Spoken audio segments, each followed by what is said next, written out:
In today's video, we'll discuss the cause of the 4 times blinking red light on your Sony TV and how to fix it.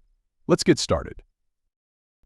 A Sony TV flashing red 4 times is a self-diagnosis feature that indicates potential system issues.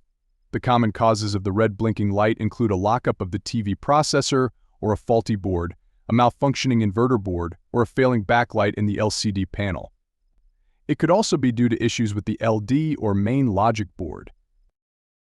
Now let's look at the best solutions to fix the error. First, perform a hard reset.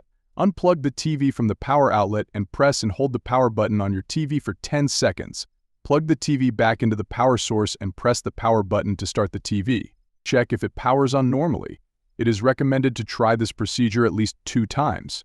If the issue persists, contact a trained technician, as the problem is most likely due to a hardware issue and needs to be fixed. The cost of the fix may vary depending on the board that needs replacement.